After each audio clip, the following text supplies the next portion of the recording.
There's a chart I saw recently that I can't get out of my head. A Harvard business professor and economist asked more than 5,000 Americans how they thought wealth was distributed in the United States. This is what they said they thought it was.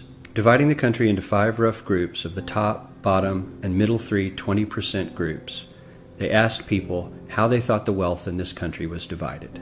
Then he asked them what they thought was the ideal distribution, and 92%, that's at least 9 out of 10 of them, said it should be more like this.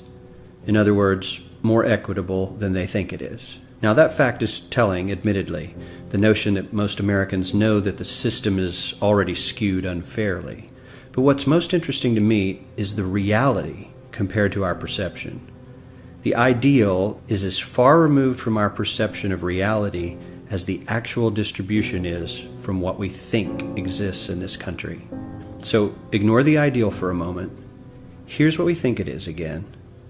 And here is the actual distribution. Shockingly skewed. Not only do the bottom 20% and the next 20%, the bottom 40% of Americans barely have any of the wealth. I mean, it's hard to even see them on the chart.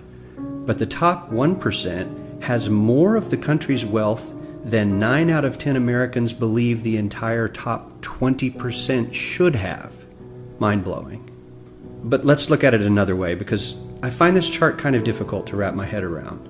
Instead, let's reduce the 311 million Americans to just a representative 100 people. Make it simple.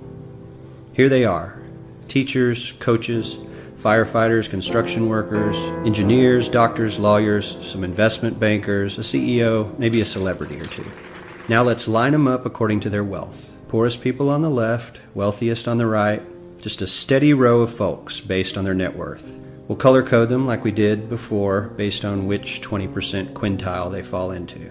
Now let's reduce the total wealth of the United States, which was roughly $54 trillion in 2009, to this symbolic pile of cash. And let's distribute it among our 100 Americans. Well, here's socialism, all the wealth of the country distributed equally. We all know that won't work. We need to encourage people to work and work hard to achieve that good old American dream and keep our country moving forward. So, here's that ideal we asked everyone about. Something like this curve.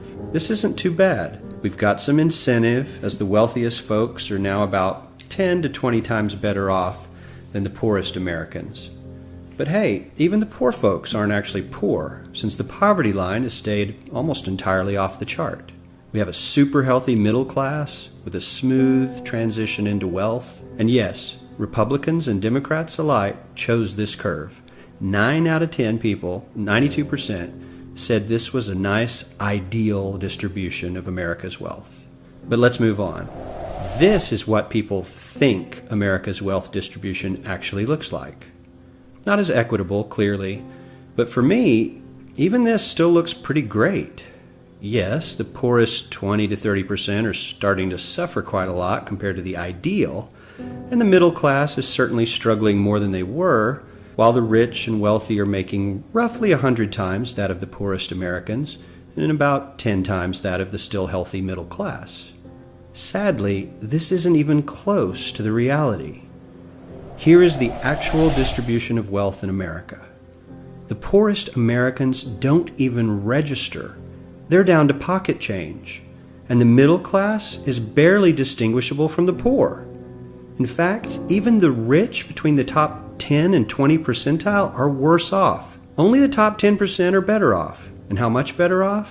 So much better off that the top 2 to 5% are actually off the chart at this scale. And the top 1%, this guy, well, his stack of money stretches 10 times higher than we can show. Here's his stack of cash, restacked, all by itself. This is the top 1% we've been hearing so much about. So much green in his pockets that I have to give him a whole new column of his own, because he won't fit on my chart. 1% of America has 40% of all the nation's wealth. The bottom 80%, 8 out of every 10 people, or 80 out of these 100, only has 7% between them. And this has only gotten worse in the last 20 to 30 years. While the richest 1% take home almost a quarter of the national income today, in 1976 they took home only 9%, meaning their share of income has nearly tripled in the last 30 years. The top 1% own half the country's stocks, bonds, and mutual funds. The bottom 50% of Americans own only 0.5% of these investments, which means they aren't investing. They're just scraping by.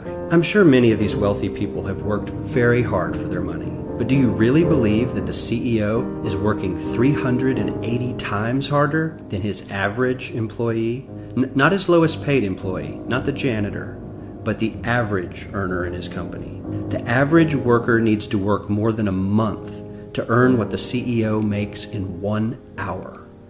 We certainly don't have to go all the way to socialism to find something that is fair for hardworking Americans. We don't even have to achieve what most of us consider might be ideal.